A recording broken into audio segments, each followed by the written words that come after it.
नमस्कार, मैं हूं अंकुर। आप देख रहे हैं सत्य हिंदी। एक नजर अब तक की सुर्खियों पर। क्या पाकिस्तान का F-16 लड़ाकू विमान गिरा? तालिबान का दावा है। खुली जंग के ऐलान के बाद F-16 गिरने की खबर से हलचल है। पाकिस्तान का काबुल पर हवाई हमला। पाकिस्तान ने खुली जंग का ऐलान किया।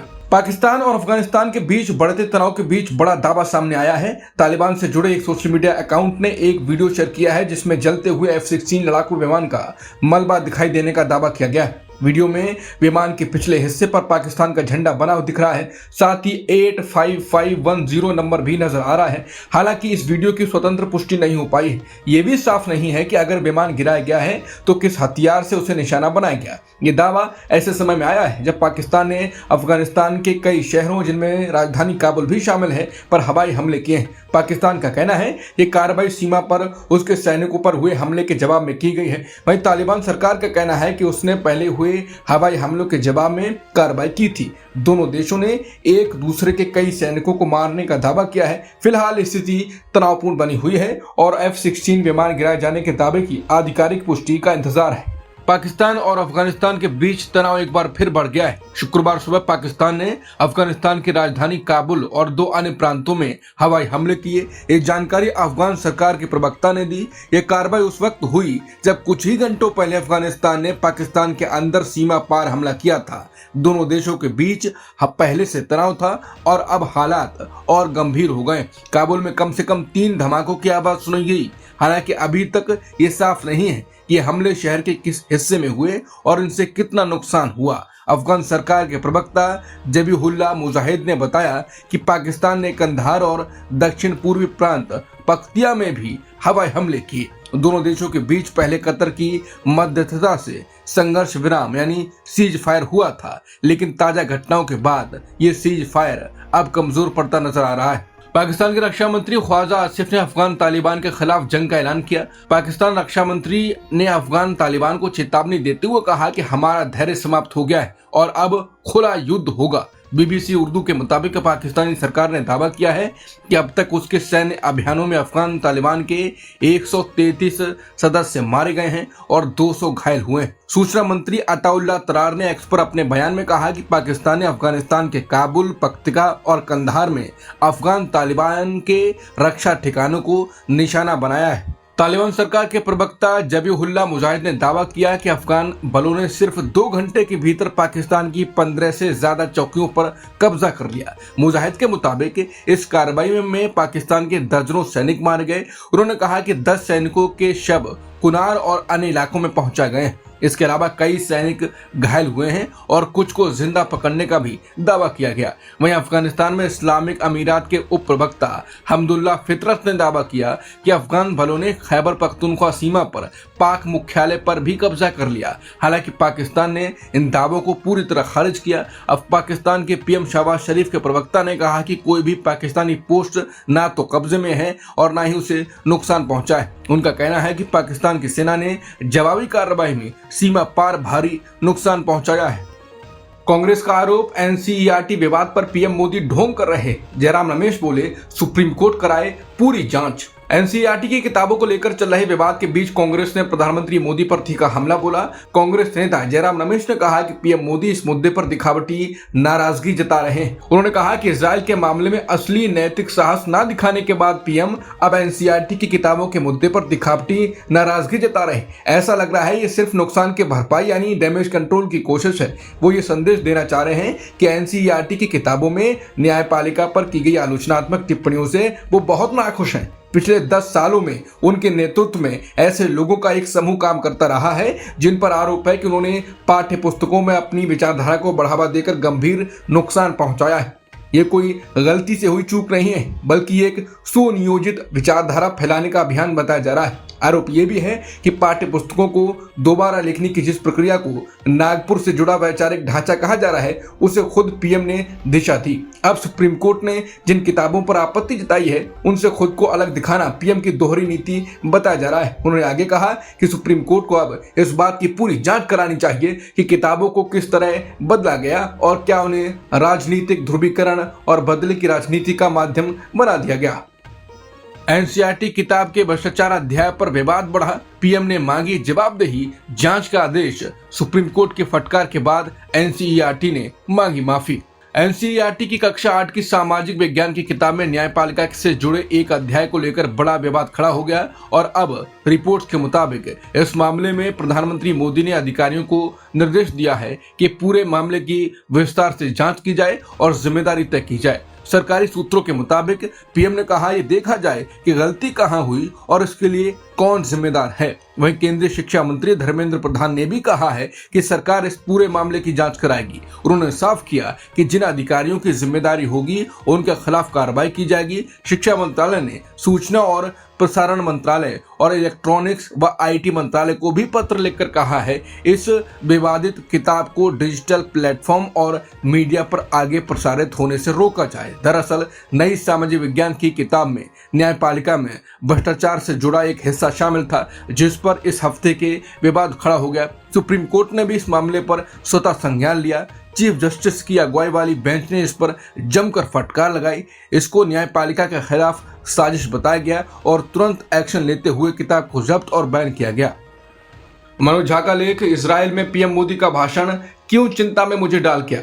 बोले गजा का जिक्र ना करना नैतिक चिंता का विषय। राष्ट्रीय जनता दल आरजेडी के नेता मनोज झा ने प्रधानमंत्री मोदी के इजराइल दौरे को लेकर एक लेख लिखा, जिसका शीर्षक है प्रधानमंत्री मोदी का इजराइल की संसद में दिया गया भाषण मुझे क्यों परेशान कर गया। इस लेख में वो लिखते हैं कि प्रधानमंत्री ने इजराइल की संसद में भारत इजराइल दोस्ती की बात की, लेकिन गजा और वहां हो रहे संकट का जिक्र नहीं किया। मनोज झा का कहना है कि भारत की विदेश नीति लंबे समय तक फिलिस्तीन के समर्थन से जुड़ी रही है। उन्होंने लिखा कि आजादी के बाद भारत ने खुद को उपनिवेशवाद और अन्याय के खिलाफ खड़े देश के रूप में पेश किया था। लेख में उन्होंने महात्मा गांधी का जिक्र करते हुए कहा कि किसी एक समुदाय के दुख को दूसरे पर अन्याय करके सही नहीं ठहराया जा सकता। मनोज झा ने यह भी कहा कि आज भारत की विदेश नीति में बदलाव दिख रहा है। उनके मुताबिक रणनीतिक साझेदारी और सुरक्षा सहयोग को नैतिक मूल्यों से ऊपर रखा जा रहा है। उन्होंने गजा की स्थिति को गंभीर मानवीय संकट बताया और कहा कि ऐसे समय में चुप रहना भी एक तरह का संदेश देता है।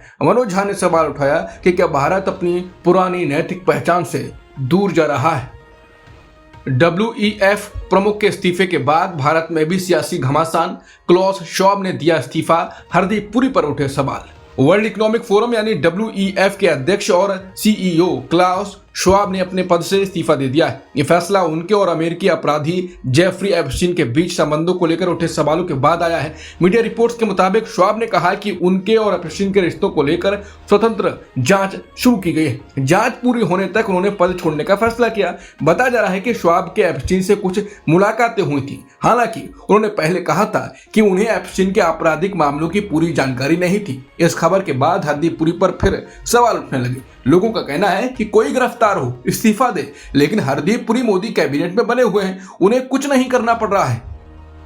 AIADMK के दिग्गज ओ पनीरसेल्वम अब DMK के साथ। तमिलनाडु की राजनीति में विधानसभा चुनाव से पहले बड़ा बदलाव देखने को मिला। राज्य के 3 बार मुख्यमंत्री रह चुके ओ पनीरसेल्वम ने 27 फरवरी को DMK ज्वाइन कर ली।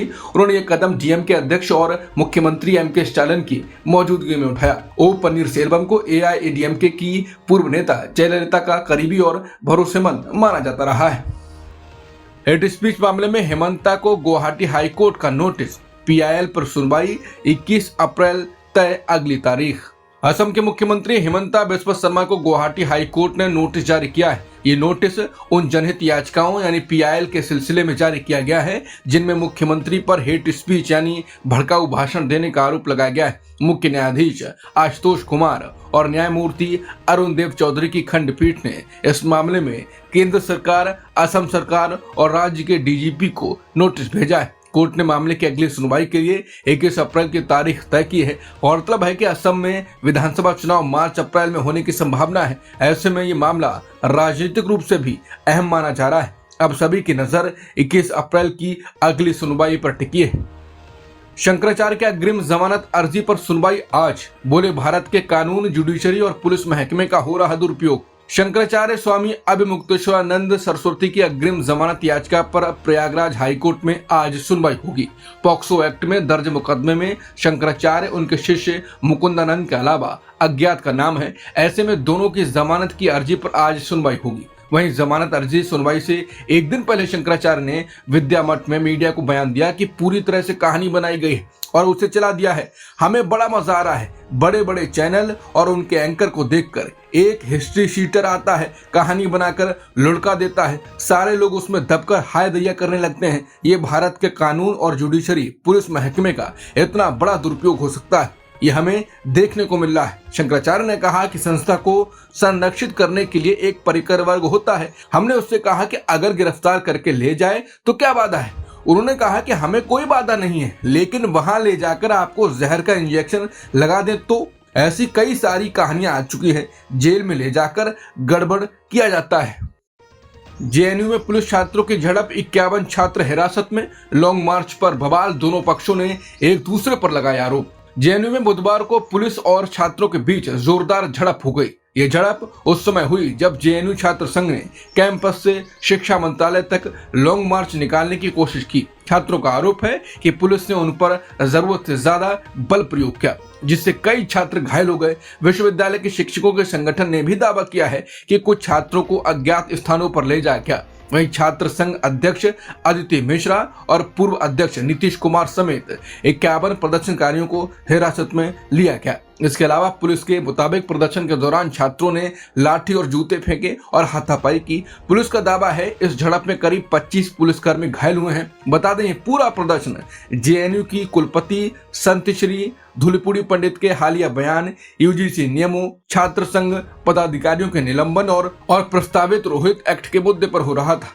छात्र संघ ने यह भी आरोप लगाया है कि पुलिस कार्रवाई के दौरान डॉक्टर भीमराव अंबेडकर की तस्वीर को नुकसान पहुंचाया गया। सोशल मीडिया पर इस झड़प के कुछ वीडियो भी सामने आए हैं। फिलहाल जेएनयू कैंपस में हालात तनावपूर्ण बने हुए हैं और मामले की जांच जारी है। एप्स्टीन केस में हिलेरी क्लिंटन कमेटी के सामने पेश हुई। हिलेरी क्लिंटन बोली, ट्रंप को भी शपथ लेकर कमेटी के सामने गवाही देनी चाहिए। कमेटी ने डेमोक्रेट रिपब्लिकन आमने सामने। अमेरिका में जेफरी एप्स्टीन मामले में पूर्व विदेश मंत्री हिलेरी क्लिंटन गुरुवार को रिपब्लिकन पार्टी के नेतृत्व वाली एक संसदीय कमेटी के सामने पेश हुई। यह कमेटी एप्स्टीन से जुड़े लोगों की जांच कर रही है। अपनी पेशी के दौरान हिलेरी क्लिंटन ने सीधे अमेरिकी राष्ट्रपति ट्रंप पर निशाना साधा। उन्होंने मांग की कि ट्रंप को भी शपथ लेकर कमेटी के सामने गवाही देनी चाहिए। हिलेरी ने साफ कहा कि उन्हें एप्स्टीन के अपराधों की कोई जानकारी नहीं थी। उन्होंने ये भी कहा कि वो कभी एप्स्टीन के निजी दूत पर नहीं गईं और न ही उसके विमान में यात्रा की। उन्होंने कमेटी पर आरोप लगाया कि वो एक खास सार्वजनिक अधिकारी को बचाने की कोशिश कर रही है। कमेटी के चेयरमैन जेम्स कोमर ने कहा कि जांच का मकसद एप्स्टीन से जुड़े सभी पहलुओं को समझना है। डेमोक्रेट पार्टी के सदस्य रॉबर्ट गार्सिया ने भी ट्रंप को तुरंत गवाही लेने के लिए बुलाने की मांग की। उनका कहना है कि देश भर में पीड़ितों के मन में जो सवाल हैं, उनके जवाब ट्रंप को देने चाहिए। ईरान अमेरिका वार्ता में बड़ी प्रगति, अगले हफ्ते ऑस्ट्रिया में फिर बातचीत, युद्ध टालने की कोशिश तेज, स्विट्जरलैंड में सफल रही बैठक। ईरान और अमेरिका के बीच चल रही बातचीत में बड़ी प्रगति की खबर है। स्विट्जरलैंड में गुरुवार को दोनों देशों के बीच अहम बैठक हुई। मध्यस्थता ओमान ने की। मध्यस्थों के मुताबिक इस दौर की बातचीत में महत्वपूर्ण प्रगति हुई है और दोनों पक्ष अगले हफ्ते ऑस्ट्रिया में फिर मिलने पर सहमत हुए हैं। ये वार्ता ऐसे समय हो रही है जब अमेरिकी राष्ट्रपति ट्रंप ने हाल ही में ईरान को 15 दिन के भीतर समझौता करने की चेतावनी दी थी। ईरान का कहना है कि बातचीत सिर्फ उसके परमाणु कार्यक्रम यानी न्यूक्लियर प्रोग्राम तक सीमित है, लेकिन अमेरिका चाहता है कि ईरान अपने मिसाइल कार्यक्रम और क्षेत्र में उग्रवादी समूहों को समर्थन देने के मुद्दे पर भी चर्चा करे। ईरान के विदेश मंत्री अब्बास अराक्ची ने कहा कि बातचीत में बहुत अच्छी प्रगति हुई है। उन्होंने बताया कि न्यूक्लियर मुद्दे और प्रतिबंधों को लेकर गंभीर चर्चा हुई। उन्होंने कहा कि अगला दौर शायद एक हफ्ते से भी कम समय में होगा। अब तक की खबरों में इतना ही। बाकी खबरों के लिए बने रहिए सत्यहिंदी.com के साथ। Copyright disclaimer under Section 107 of the Copyright Act 1976. Allowance is made for fair use for purposes such as criticism, comment, news reporting, scholarship, and research. Fair use is a use permitted by copyright statute that might otherwise be infringing.